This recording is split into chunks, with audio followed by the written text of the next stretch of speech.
چلو سیکھیں قرآن، چلو سیکھیں قرآن، چلو سیکھیں قرآن، چلو سیکھیں قرآن۔ الحمدللہ رب العالمین والصلاة والسلام علی سید المرسلین، اما بعد فاعوذ باللہ من الشیطان الرجیم، بسم اللہ الرحمن الرحیم۔ الصلاة والسلام علیک یا رسول اللہ وعلی آلک واصحابک یا حبیب اللہ، الصلاة والسلام علیک یا نبی اللہ وعلی آلک واصحابک یا نور اللہ۔ سرکار دو عالم، نور مجسم، شاہ بنی آدم، رسول محتشم صلی اللہ تعالی علیہ وآلہ وسلم کا فرمان خوشبودار ہے، جو شخص ایک بار درود پاک پڑھے رب کریم عز و جل اس پر 10 رحمتوں کا نزول فرماتا ہے، اس کے 10 گناہوں کو معاف فرما دیتا ہے اور اس کے 10 درجات بلند فرماتا ہے۔ صلو علی الحبیب صلی اللہ تعالی علی محمد صلی اللہ علیہ وسلم۔ پیارے و محترم اسلامی بھائیوں اور مدنی چینل کے ناظرین، سلسلہ فیضان علم قرآن میں آپ کو مرحبا کہتے ہیں۔ آج ہم تلاوت قرآن میں سورہ اخلاص کو شامل کریں گے۔ قل هو اللہ احد، اس سورہ مبارکہ کو آج کے سلسلے میں شامل کریں گے، اور جو ہمارے سلسلے کا انداز ہے تلاوت قرآن اور اس کے بعد اپنے تلفظ درست کرنے کے لیے مشق کرنا اور قرآنی قواعد کا اجرا، اس کے ساتھ ساتھ لفظ بلفظ ترجمہ، ورڈ ٹو ورڈ ٹرانسلیشن، جس میں ہم آپ کو عربی گرامر کی کچھ نہ کچھ ٹپس بھی بیان کرتے ہیں۔ انشاءاللہ عز و جل اس کے بعد آپ قرآنی واقعہ سنیں گے اور ادب قرآن کے ساتھ ہمارا سلسلہ اپنے اختتام کو پہنچے گا۔ تو یوں 30 منٹ کا ڈیوریشن ہے، لیکن اس میں انشاءاللہ عز و جل بہت سی چیزیں آپ کو سیکھنے کو ملیں گی۔ اور آج جو سورہ مبارکہ ہے وہ بہت ہی اسپیشل سورت ہے، بہت برکت والی سورت ہے۔ رب کریم عز و جل کی صفات پر مشتمل، اللہ تبارک و تعالیٰ کی صفات کا بیان جس صورت میں ہے وہ سورہ مبارکہ ہے، وہ سورت کہ جس کے پڑھنے کو نبی پاک صلی اللہ تعالیٰ علیہ وآلہ وسلم نے تہائی قرآن پڑھنے کے برابر قرار دیا۔ جی ہاں، میرے آقا صلی اللہ تعالیٰ علیہ وآلہ وسلم کی حدیث ہے، آپ علیہ السلام نے فرمایا، کیا تم میں سے کوئی اس کام سے عاجز ہے کہ وہ رات میں قرآن کا تیسرا حصہ پڑھ لے، تلاوت کر لے؟ تو لوگوں نے عرض کی کہ بھلا کون قرآن کا تیسرا حصہ 1/3 قرآن کون پڑھ سکتا ہے رات میں؟ تو آپ علیہ السلام نے فرمایا، قل هو اللہ احد اللہ الصمد لم یلد ولم یولد ولم یکن لہ کفوا احد۔ یہ قرآن کے تیسرے حصے کے برابر ہے۔ گویا جس نے سورہ اخلاص پڑھی، اللہ تبارک و تعالیٰ اس کو 1/3 قرآن پڑھنے کا ثواب عطا فرماتا ہے۔ تو جو 3 مرتبہ سورہ اخلاص پڑھ لے تو پورے قرآن کے برابر اس کا ثواب لکھا جاتا ہے۔ اور یہ حدیث آپ نے پہلے بھی سنی ہوگی، مگر اس پر عمل بھی کیجئے کہ سورہ اخلاص اپنے روزانہ کی تلاوت میں شامل کر لیجئے۔ جہاں نماز میں سورہ اخلاص کی تلاوت کی جاتی ہے، اس کے ساتھ ساتھ صبح و شام کے جو اوراد اور وظائف ہیں ان میں بھی سورہ اخلاص کی تلاوت کی جاتی ہے، اور اس کے بے شمار فائدے ہیں۔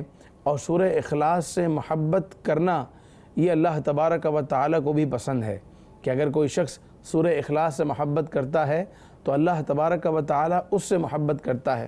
چنانچہ حضرت سیدتنا عائشہ صدیقہ طیبہ طاہرہ رضی اللہ تعالی عنہا بیان کرتی ہیں کہ نبی پاک صلی اللہ تعالی علیہ وآلہ وسلم نے ایک صحابی کو ایک چھوٹے لشکر کا امیر بنا کر بھیجا، اور جب وہ لشکر واپس آیا، وہ جماعت واپس لوٹی، تو انہوں نے بتایا کہ ہمارے جو امیر قافلہ تھے، لشکر میں جو بڑے تھے، وہ جب نماز پڑھاتے تو اکثر جو ہے وہ سورہ اخلاص کی قل هو اللہ احد کی تلاوت کیا کرتے تھے۔ کہا گیا کہ ان سے پوچھئے کہ ایسا کیوں کرتے تھے، کیا وجہ تھی کہ سورہ اخلاص کی تلاوت کثرت سے کرتے تھے؟ تو انہوں نے جواب دیا کہ سورہ اخلاص میں رحمان کی صفت ہے، اور میں پسند کرتا ہوں، اس لیے میں اس سورت کو پڑھتا ہوں اور اس کی تلاوت کرتا ہوں۔ تو آپ علیہ السلام نے فرمایا، اسے خبر دو کہ اللہ تعالیٰ بھی اس سے محبت کرتا ہے۔ اللہ اکبر۔ تو جو سورہ اخلاص سے محبت کرتا ہے اور محبت کی وجہ سے اس کی قراءت کرتا ہے، اللہ تبارک و تعالیٰ بھی اس سے انشاءاللہ عز و جل محبت کرتا ہوگا۔ تو پیارے و محترم اسلامی بھائیوں، لیکن پڑھنے کے لیے وہی بات جو ہم اپنے ہر سلسلے میں دہراتے ہیں کہ پڑھنا اسی وقت پڑھنا کہلائے گا کہ جب اپنی آواز آدمی خود سنے، پہلی بات، اور دوسری بات کہ پڑھنے کا ثواب اسی وقت ملے گا کہ جب صحیح مخارج کے ساتھ جو ہے وہ قرآن پاک پڑھنے کا سلسلہ ہو. اور اسی نیت کے ساتھ ہم نے یہ سلسلہ مدنی چینل پر شروع کیا. اب جو اپنے اختتام کی طرف ہے کہ ہم اچھے انداز سے، درست انداز سے، صحیح مخارج کے ساتھ، تلفظ کے ساتھ قرآن پاک پڑھنے والے بن جائیں. اور قرآن پاک کی آخری 10 صورتوں کا انتخاب کیا ہمارے آخری سلسلوں میں، تاکہ کم از کم یہ صورتیں تو ہر ایک کو اچھے انداز میں آنی چاہیے. سورہ اخلاص کی ضرور انشاءاللہ تلاوت بھی سنیں گے، اور انشاءاللہ عز و جل سورہ اخلاص کا ترجمہ بھی آپ سنیں گے، اور ترجمے سے پہلے ایک ایک لفظ کی، ایک ایک نظم کی، ایک ایک کلمے کی انشاءاللہ مشق بھی کریں گے. میرے آقا صلی اللہ تعالی علیہ وآلہ وسلم نے ایک بار ایک شخص کو سورہ اخلاص پڑھتے ہوئے سنا کہ وہ سورہ اخلاص قل هو اللہ احد پڑھ رہا ہے، تو آپ علیہ السلام نے فرمایا واجب ہو گئی. عرض کیا گیا کیا واجب ہو گئی؟ فرمایا جنت. اللہ اکبر. سورہ اخلاص پڑھنا آپ علیہ السلام نے فرمایا کہ جنت واجب ہو گئی. آئیے سورہ اخلاص کی تلاوت سنتے ہیں. صلو علی الحبیب صلی اللہ تعالی علی محمد صلی اللہ علیہ وسلم. اعوذ باللہ من الشیطان الرجیم. بسم اللہ الرحمن الرحیم. قل هو اللہ احد اللہ الصمد لم یلد ولم یولد ولم یکن له کفوا احد. سورہ اخلاص کی تلاوت آپ نے سنی. الحمدللہ عز و جل سورہ اخلاص کی تلاوت کا ثواب آپ نے سماعت کیا کہ تہائی قرآن کے برابر اللہ تبارک و تعالی ثواب عطا فرماتا ہے، اور وہ بے نیاز ہے جس کو جتنا چاہے عطا فرمائے. اب آئیے اسی سورہ مبارکہ کی 4 آیتیں ہیں، ان کی مشق کرتے ہیں. بسم اللہ الرحمن الرحیم. قل هو اللہ. قل 2 نقطے والا قاف حروف مستعلیہ میں سے. حروف مستعلیہ 7 ہیں، ان میں سے ایک قاف بھی ہے جسے پر پڑھنا ہے. قل کا معنی ہوتا ہے، آپ فرمائیے اگر اس کو قل کی جگہ باریک کاف کل سے پڑھیں گے تو معنی ہوگا کھاؤ، اور وہ معنی غلط ہو جائے گا. قل هو اللہ احد. قل هو اللہ. هو اللہ. ہا یہ حروف حلقی میں سے ہے. ہا جو ہے وہ حلق کے اس حصے سے ادا ہوتا ہے جو سینے کے قریب ہے. هو اللہ احد. احد. اور لفظ اللہ اسم جلالت کو ہم یہاں پر پڑھیں گے، اس لیے کہ لفظ اللہ اسم جلالت سے پہلے جو ہے وہ زبر ہے، اور اس سے پہلے جب زبر یا پیش ہو تو اسے پر پڑھتے ہیں. احد. ہا احد نہیں کہنا بلکہ احد. احد پڑھنا ہے. آگے گول دائرہ ہے جو وقف کی علامت ہے، یہاں رکیں گے، اور اس کے اوپر جیم لکھا ہے. جیم کا مطلب میں آپ کو بتا چکا ہوں، آپ سن چکے ہیں کہ یہ وقف جائز ہے. جہاں یہ لکھا ہو وقف کرنا جائز ہے. ملا کر پڑھنا چاہیں تو بھی پڑھ سکتے ہیں، لیکن جب ملا کر پڑھیں گے تو کہیں گے قل هو اللہ احد اللہ الصمد، اور جب وقف کر لیں گے تو قل هو اللہ احد اللہ الصمد. اللہ الصمد. صمد صاد حروف مستعلیہ میں سے. صمد. اللہ الصمد. دونوں میں ایک بات سملر ہے دونوں آیتوں میں. دونوں آیتوں کا اختتام دال پر ہو رہا ہے جو حروف قلقلہ میں سے ہیں، اور ساکن ہونے کی وجہ سے ان میں جنبش ہوگی.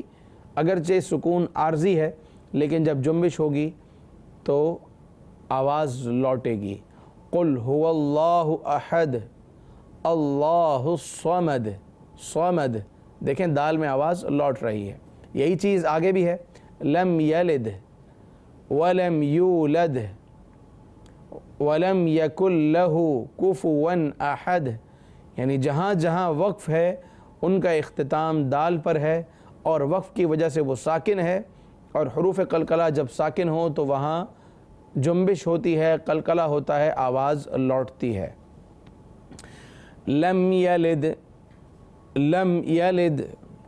لم یلد میں غنہ کرنے کی ضرورت نہیں ہے، کیونکہ میم ساکن کے ہم نے قواعد سیکھے تھے کہ میم ساکن کے بعد اگر میم ہے تو غنہ ہوگا، میم ساکن کے بعد اگر با ہے تو اخفاء شفوی ہونے کی وجہ سے غنہ ہوگا، اور میم ساکن کے بعد اگر با اور میم کے علاوہ کوئی بھی حرف آتا ہے تو وہاں اظہار شفوی ہے، یعنی غنہ نہیں ہوگا۔ لہٰذا یہاں لم یلد پڑھنے کی ضرورت نہیں ہے، بلکہ لم یلد ولم یولد ولم یکن لہ ولم یکن لہ۔ نون ساکن کے بعد عمومی طور پر جو حروف آتے ہیں حروف اخفا کے، تو حروف اخفا جب آتے ہیں تو وہاں غنہ ہوتا ہے، حروف یرملون آتے ہیں تو وہاں بھی غنہ ہوتا ہے، مگر حروف یرملون میں دو حرف ایسے ہیں را اور لام کہ اگر نون ساکن کے بعد را اور لام سے کوئی آ جاتا ہے تو غنہ نہیں ہوتا، ہم کر ہی نہیں سکتے۔ تو یہاں یکن میں نون ساکن ہے اور اس کے بعد لام آ رہا ہے، یکن لہو، یکن لہو نہیں پڑھیں گے، یکن لہو یکن لہو ولم یکن لہو کفوا احد، کفوا احد۔ یہاں بھی تنوین پر جو کفوا پر جو تنوین ہے یہاں غنہ نہیں ہوگا، کیونکہ آگے حروف حلقی میں سے حمزہ آ رہا ہے، لہٰذا غنہ نہیں ہوگا۔ البتہ اس کے بعد ہا ضرور ہے، تو ایک پریکٹس کی ضرورت ہے۔ احد، قل هو اللہ احد اللہ الصمد لم یلد ولم یولد ولم یکن لہ کفوا احد ولم یکن لہ، دہرائیے میرے ساتھ مل کر، ولم یکن لہ کفوا احد، کفوا احد۔ تو اس سورہ مبارکہ کو ملا کر بھی پڑھا جا سکتا ہے اور ہر جگہ وقف بھی کیا جا سکتا ہے، جہاں جہاں دائرے بنے ہیں، جہاں جہاں آیتوں کے نمبر لکھے ہیں وہاں آپ وقف کر سکتے ہیں۔ الحمدللہ عز و جل سورہ اخلاص کی تلاوت آپ نے سنی اور ہم نے اس کی مشق کی۔ اللہ تبارک و تعالی صحیح مخارج کے ساتھ، صحیح تلفظ کے ساتھ ہمیں سورہ اخلاص اور دیگر صورتیں قرآن پاک کی ہمیں پڑھنے کی توفیق عطا فرمائے۔ آئیے سورہ اخلاص کا ترجمہ سمجھتے ہیں۔ قل، تم فرماؤ، هو اللہ، وہ اللہ، احد، ایک ہے۔ تم فرماؤ وہ اللہ ہے، وہ ایک ہے۔ اللہ الصمد، اللہ بے نیاز ہے۔ صمد کا معنی ہے بے نیاز۔ اگر کسی کا نام ہو تو اسے کہیں عبد الصمد۔ اللہ تبارک و تعالی وہ صمد ہے، وہ بے نیاز ہے، باقی سب رب کریم عز و جل کے محتاج ہیں، لہٰذا اگر کسی کا نام رکھیں تو عبد الصمد کہنا چاہیے، یعنی صمد کا بندہ، اللہ تبارک و تعالی کا بندہ، بے نیاز کا بندہ۔ اللہ الصمد، اللہ بے نیاز ہے۔ لم یلد، نہ اس کی کوئی اولاد، ولم یولد، اور نہ وہ کسی سے پیدا ہوا، یعنی اللہ تبارک و تعالیٰ کا کوئی ماں باپ نہیں ہے کہ جن سے وہ پیدا ہوا، اور نہ ہی اللہ تبارک و تعالیٰ کے ہاں کوئی اولاد ہے۔ مسلمانوں کا یہ عقیدہ ہے کہ اللہ تبارک و تعالیٰ اکیلا ہے، یکتا ہے، اس کا کوئی باپ نہیں، اس کی کوئی اولاد نہیں، یہ اس کے شان کے لائق ہی نہیں۔ لم یلد، نہ اس کی کوئی اولاد، ولم یولد، اور نہ وہ کسی سے پیدا ہوا، ولم یکن لہ کفوا احد، اور نہ اس کے جوڑ کا کوئی۔ کفو کہتے ہیں ہم پلہ کو، اس کا کوئی ہم پلہ نہیں، اس کا کوئی جوڑ والا نہیں ہے۔ ولم یکن لہ کفوا احد، اس کے جوڑ کا کوئی بھی نہیں۔ اس کے شان نزول کے بارے میں، اس کے شان نزول میں مفسرین نے لکھا ہے کہ یہ سورہ مبارکہ کیوں نازل ہوئی، کیا واقعہ تھا۔ کفار نے مختلف قسم کی باتیں کرنا شروع کی کہ اللہ تبارک و تعالی کا باپ کون ہے، ان کی اولاد کون سی ہے، اللہ کی اولاد کون سی ہے تمہارے خدا کی، اور اس کا باپ کون سا ہے، اور اس کی بیویاں کتنی ہیں، معاذ اللہ مختلف قسم کی باتیں کرنا شروع کی۔ اس کو کس سے وراثت ملی، یہ اس کا رب ہونا کس سے وراثت نے ملا، اور یہ وراثت آگے کہاں جائے گی۔ انہوں نے عام دنیا کے لوگوں پر قیاس کرنا شروع کر دیا جو غلط تھا۔ اللہ تبارک و تعالی نے رد فرمایا اور سورہ اخلاص نازل ہوئی۔ تم فرماؤ وہ اللہ ایک ہے، اللہ بے نیاز ہے، نہ اس کی کوئی اولاد، اور نہ وہ کسی سے پیدا ہوا، اور نہ اس کے جوڑ کا کوئی ہے۔ تو اللہ تبارک و تعالی کی صفات کا بیان ہے اس میں۔ اللہ تعالیٰ اس سورت کا نور ہم سب کو نصیب فرمائے اور ہمیں اس کی تلاوت اچھے انداز میں کرنے کی رب کریم عز و جل توفیق بخشے۔ اب ہمارا اگلا سیگمنٹ ہوتا ہے قرآنی واقعہ۔ آپ کی توجہ انشاءاللہ رہے گی تو بہت کچھ سیکھنے کو ملے گا۔ آئیے قرآنی واقعہ اپنے سلسلے میں شامل کرتے ہیں۔ صلو علی الحبیب صلی اللہ تعالی علی محمد۔ صلی اللہ علیہ وسلم۔ پیارے و محترم اسلامی بھائیوں اور مدنی چینل کے ناظرین، پچھلے دروس میں آپ نے حضرت موسیٰ علیہ السلام کے مختلف واقعات سنے اور ان سے درس بھی حاصل کیا ہوگا۔ حضرت موسیٰ علیہ السلام کا ایک چچا زاد بھائی تھا جس کا نام قارون تھا۔ قارون کا لفظ ہمارے معاشرے میں عام ہے، کہا جاتا ہے کہ قارون کا خزانہ بھی ہو تو ختم ہو جاتا ہے۔ اس سے معلوم ہوتا ہے کہ قارون کے پاس ایک بہت بڑا خزانہ تھا۔ جی ہاں، قارون کے پاس بہت بڑا خزانہ تھا، لیکن قارون بڑی تباہی اس کے حق میں مقدر ہوئی۔ واقعہ یہ ہوا کہ حضرت موسیٰ علیہ السلام نے اپنے چچا زاد بھائی کو سمجھایا۔ پہلے اس کا تعارف سمجھ لیں کہ قارون تھا کون۔ یہ خود ایک عالم شخص تھا اور توریت کا جاننے والا تھا، اور اللہ تبارک و تعالیٰ نے اسے حسن و جمال بھی عطا کیا تھا اور با اخلاق انسان بھی تھا۔ تو علم بھی، خوبصورتی بھی اور اخلاق بھی، تو آپ سمجھ سکتے ہیں کہ وہ کیسی شخصیت ہوگا۔ بہرحال اللہ تعالیٰ نے اس کو مال بھی عطا کیا، اور اس کو اتنا مال عطا کیا کہ اس کا جو گھر اور محل تھا وہ پورا سونے کا تھا، اور اس کے پاس جواہرات کی اس قدر فراوانی تھی، اور اس کے پاس اتنا مال و دولت تھا کہ اس کی چابیاں اٹھانے کے لیے، اس کی کنجیاں اٹھانے کے لیے ایک بڑی جماعت درکار تھی، اور اس بڑی جماعت پر وہ کنجیاں اور چابیاں اٹھانا دشوار تھا، جس کو قرآن پاک نے بیان کیا۔ یعنی بہت زیادہ مال تھا اس کے پاس۔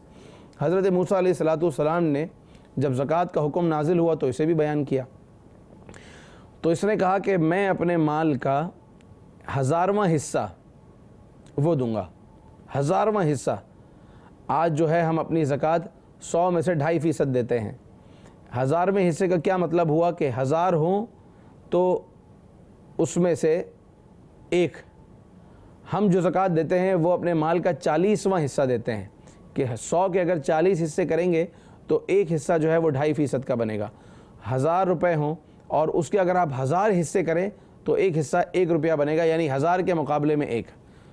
پہلے سے سوچا کہ چلو 1000واں حصہ دینا ہے، خود ہی اس نے تجویز کیا، لیکن جب اپنے مال اور اسباب کا جب اس نے جائزہ لیا تو وہ اس قدر تھے کہ 1000واں حصہ بھی اسے راہ خدا میں دینے کے لیے بہت زیادہ لگا، بہت بڑا لگا۔ اس نے انکار کر دیا اور منع کر دیا دینے سے، اور منع کرنے کے ساتھ ساتھ اس نے حضرت موسیٰ علیہ السلام سے دشمنی کی، اور بنی اسرائیل کو موسیٰ علیہ السلام کے بارے میں اس نے غلط باتیں بیان کرنا شروع کی اپنی جانب سے، اور کہا کہ یہ زکوٰۃ کا حکم اس لیے لگاتے ہیں یا تمہارے مال اس لیے مانگ رہے ہیں کہ یہ مال اپنے استعمال میں لائیں گے، یہ خود رکھ لیں گے۔ اس طرح کی اس نے نعوذ باللہ باتیں کی اور کوشش کی لوگوں کو بدظن کرنے کی حضرت موسیٰ علیہ السلام نے۔ اس کی جب چال نہ چلی تو اس نے یہ سوچا کہ موسیٰ علیہ السلام پر جو ہے وہ ایک بری تہمت لگائی جائے، ایک بری بات ان کی طرف منسوب کی جائے۔ چنانچہ قارون نے ایک عورت کو تیار کیا اور اس کو بہت زیادہ مال اور دولت کی لالچ دی، اور اس کو یہ کہا کہ بھرے مجمع میں تمہیں جو ہے نا وہ موسیٰ علیہ السلام پر یہ بات ان کی طرف منسوب کرنی ہے کہ معاذ اللہ انہوں نے تمہارے ساتھ جو ہے وہ برا کام کیا ہے۔ استغفر اللہ العظیم۔ قارون خاص اس موقع پر جب موسیٰ علیہ السلام اپنی قوم سے وعظ فرما رہے تھے، یہ وہ وقت تھا جب اللہ تبارک و تعالیٰ نے بنی اسرائیل کو فرعون سے نجات دے دی تھی، اور فرعون کا لشکر دریاؤں میں ڈوب چکا تھا، اور موسیٰ علیہ السلام اور ان کی قوم یہ خوش و خرم زندگی گزار رہے تھے۔ یہ وہ وقت تھا۔ حضرت موسیٰ علیہ السلام نے وعظ فرمایا، لوگوں کو تعلیم فرمانے کے لیے ایک وعظ کیا۔ اس وعظ میں یہ قارون یہ کھڑا ہو گیا بیان کے دوران اور کہنے لگا کہ ایک عورت آپ کے بارے میں بات کرتی ہے کہ آپ نے اس کے ساتھ بدکاری کی ہے، سب لوگوں کے سامنے۔ موسیٰ علیہ السلام نے کہا اس عورت کو میرے سامنے لایا جائے۔ چنانچہ عورت کو سامنے لایا گیا۔ موسیٰ علیہ السلام نے کہا تجھے خدا کی قسم ہے، میں تجھے اس رب کی قسم دیتا ہوں جس نے ہمیں فرعون سے نجات بخشی، میں تجھے اس کی قسم دیتا ہوں اور سچ سچ بتا معاملہ کیا ہے۔ جب موسیٰ علیہ السلام کو اس نے جلال دیکھا اور ہیبت دیکھی تو خوف زدہ ہو گئی، اور اس نے سب کچھ سچ سچ بتا دیا کہ قارون نے مجھے مال اور دولت کا لالچ دے کر مجھے یہ کہا تھا کہ میں آپ پر برا الزام لگاؤں، ورنہ آپ اللہ کے نبی ہیں اور آپ ان چیزوں سے دور ہیں، مگر میں مال کے لالچ میں آ کر آپ پر الزام لگا رہی تھی۔ حضرت موسیٰ علیہ السلام آپ دیدہ ہو گئے اور رب کریم عز و جل کی بارگاہ میں سجدہ کیا اور شکر ادا کیا۔ اللہ تبارک و تعالیٰ کا شکر ادا کیا اور اپنی قوم سے کہا کہ جو قارون کے ساتھ ہے وہ قارون کے ساتھ کھڑا ہو جائے اور جو میرے ساتھ ہے وہ میرے ساتھ کھڑا ہو جائے۔ چنانچہ بنی اسرائیل ساری کی ساری قوم حضرت موسیٰ علیہ السلام کے ساتھ کھڑی ہوئی، اور صرف 2 خبیث شخص قارون کے ساتھ کھڑے ہوئے۔ یہ کل 3 آدمی ہوئے، ایک قارون اور 2 مزید اور افراد۔ چنانچہ موسیٰ علیہ السلام نے اللہ تبارک و تعالیٰ کی بارگاہ میں دعا کی، اس کے حق میں بد دعا کی، اور اللہ کے حکم سے قارون جو ہے وہ زمین میں دھسنا شروع ہو گیا۔ پہلے وہ گھٹنوں تک دھس گیا، پھر آپ علیہ السلام نے پھر اس کے لیے بد دعا کی تو وہ کمر تک جو ہے وہ زمین میں دھس گیا۔ اب جو ہے وہ حضرت موسیٰ علیہ السلام کو اپنی رشتہ داری اور اپنی قرابت داری کے واسطے دینے لگا کہ مجھے چھوڑ دیا جائے، میں آپ کا رشتہ دار ہوں، چچا زاد بھائی ہوں، مجھے چھوڑ دیا جائے، اب ایسا نہیں کروں گا۔ لیکن موسیٰ علیہ السلام نے اس کے لیے بد دعا کی اور وہ زمین میں دھستا چلا گیا۔ اب جو یہ 2 افراد موجود تھے، یہ آگے سے پھر کیا باتیں بنانے لگے کہ موسیٰ علیہ السلام قارون کو اس لیے زمین میں دھسا رہے ہیں یا بد دعا کر کے، اس لیے اس کو زمین میں دھسنے کی بد دعا کر رہے ہیں تاکہ موسیٰ علیہ السلام بعد میں قارون کے مال اور اسباب اور گھر پر خود قابض ہو جائیں، معاذ اللہ۔ جب یہ بات کی تو موسیٰ علیہ السلام نے رب کریم عز و جل کی بارگاہ میں پھر دعا کی کہ اس کا مال و اسباب بھی یا اللہ عز و جل تیری زمین جو ہے وہ اپنے اندر لے لے۔ چنانچہ یہی ہوا کہ حضرت موسیٰ علیہ السلام کی بد دعا کا اثر کہ قارون کے جو خزانے تھے، قارون کا جو سونے کا گھر تھا اور اس کے اتنے مال اور اسباب تھے جس کی کنجیاں اٹھانے کے لیے ایک طاقتور جماعت چاہیے تھی اور ان پر بھی وہ کنجیاں اٹھانا بھاری تھا، وہ سب کے سب اس کے جواہرات، سونا چاندی، محل، اس کے باغات، سب کے سب جو کچھ تھا وہ سب کا سب زمین میں دھس گیا۔ اللہ اکبر۔ رب کریم عز و جل کے نبی حضرت موسیٰ علیہ السلام کی جب نافرمانی کی تو اللہ تبارک و تعالیٰ نے اس انداز میں اس پر عذاب مسلط فرمایا۔ تو پیارے و محترم اسلامی بھائیوں، یہاں سیکھنے کے جو مدنی پھول ہیں، آج ہمارے یہاں بھی ایک یوں سمجھیے کہ ایک بات چلی ہے، لوگ زکوٰۃ ادا کرتے ہیں۔ رمضان المبارک کے مہینے میں عام طور پر لوگ زکوٰۃ نکالتے ہیں، مڈل کلاس لوگ زکوٰۃ نکالتے ہیں، لیکن جو بہت زیادہ پیسے والے لوگ ہیں وہ بھی، ان کو بھی جن کو اللہ تبارک و تعالیٰ نے توفیق دی ہے وہ زکوٰۃ نکالتے ہیں۔ لیکن ایک طبقہ وہ بھی دیکھا جاتا ہے جس کو اللہ تبارک و تعالیٰ نے بہت زیادہ مال و اسباب سے نوازا ہے، جس کو اللہ تعالیٰ نے بہت زیادہ مال و دولت عطا کی ہے، وہ زکوٰۃ نہیں نکالتے۔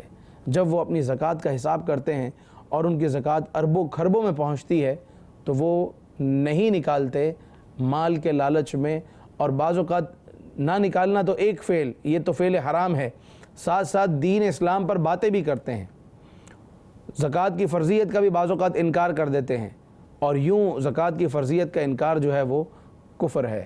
تو عموماً یہ دیکھا جاتا ہے کہ جو بہت زیادہ مالدار ہوتے ہیں، جن کو اللہ تعالیٰ نے توفیق دی ہے، وہ تو زکوٰۃ کا مال خرچ کرتے ہیں، جو ان کا مال زکوٰۃ کا بنتا ہے وہ خرچ کرتے ہیں، لیکن ایک تعداد ہے جو زکوٰۃ نہیں نکالتی۔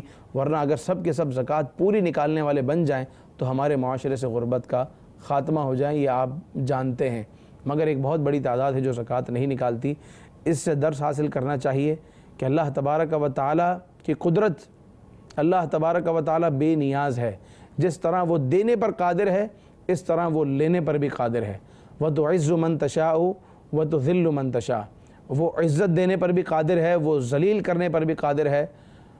تُؤْتِي الْمُلْكَ مَن تَشَاءُ وَتَنزِعُ الْمُلْكَ مِمَّن تَشَاءُ، وہ ملک اور سلطنت دینے پر بھی قادر ہے اور لینے پر بھی قادر ہے۔ پیارے و محترم اسلامی بھائیوں، سمجھنا چاہیے کہ یہ جو کچھ عطا کردہ ہے، چاہے 10 ہوں، 100 ہوں، 1000 ہوں، لاکھ ہوں، کروڑ ہوں، کہ ارب ہوں یا خرب ہوں، جو کچھ ہے وہ رب عز و جل کا عطا کردہ ہے۔ اور اللہ تبارک و تعالیٰ نے مال میں جو زکوٰۃ کی مقدار رکھی ہے وہ 40واں حصہ ہے، اور 40واں حصہ بھی وہ جو آپ کے پاس سیو ہوتا ہے۔ یعنی یہ حکم نہیں ہے کہ جو آپ کی سیل ہے تو آپ اپنی سیل میں سے جناب 50% جو ہے زکوٰۃ دیں، یا جو آپ منتھلی پروفٹ ہے اس میں سے دیں، یا جو آپ کی منتھلی سیلری ہے اس میں سے دیں، یا آپ کی منتھلی جو انکم ہے اس میں سے دیں۔ نہیں، جو آپ کے پاس سیو ہوتا ہے، خرچ ہونے کے بعد جو بچ جاتا ہے، وہ بچا ہوا بھی سارا نہیں مانگا۔ گزشتہ قوموں کے اندر یہ حکم رہا کہ جو بچ گیا وہ سب کا سب راہ خدا میں، لیکن اس امت پر احسان دیکھیے کہ جو بچا ہوا ہے اس میں سے بھی ایک مقررہ جو فیصد ہے وہ بیان کی گئی ہے، ایک مقررہ حصہ بیان کیا گیا، اور وہ مقررہ حصہ بھی خرچ کرنے کا انداز دیکھیے۔ گزشتہ قوموں کے اندر حضرت موسیٰ علیہ السلام کے ہم نے واقعات میں پڑھا اور سنا کہ قربانی لوگ دیتے تھے، صدقات دیتے تھے، آسمان سے آگ اترتی اور اس صدقے کو لے جاتی، اللہ کی بارگاہ میں قبول ہو جاتا، لیکن بظاہر دنیا میں اس کا کوئی ایسا فائدہ ظاہر نہیں ہوتا۔ عند اللہ آخرت میں تو فائدہ ہی فائدہ ہے، بھلے آگ اس کو اٹھا کر لے گئی۔ لیکن آج جو زکوٰۃ کا نظام ہے امت محمدی صلی اللہ علیہ وسلم کے لیے کہ اس کے اندر ہمارے معاشرے کا بھی فائدہ ہے، اور قیامت کے دن تو اس کا اجر ملنا ہی ملنا ہے۔ دنیا میں اس کا فائدہ یہ کہ غربت کا خاتمہ ہوتا ہے، غریب چین کا سانس لیتا ہے، اور آخرت میں اللہ تبارک و تعالیٰ اس کا بے حساب اجر عطا فرمائے گا۔ اللہ تعالیٰ ہم سب کو عمل کی توفیق عطا فرمائے۔ ادب قرآن پر ہم اپنے سلسلے کا اختتام کرتے ہیں۔ آداب قرآن جس کو سیکھنے کے لیے ہر با ادب کی تمنا رہتی ہے کہ مجھے اور ادب پتہ چل جائے اور میں ادب کرنے والا بن جاؤں، کیونکہ با ادب ہی با نصیب ہوتا ہے اور بے ادب بے نصیب ہوتا ہے۔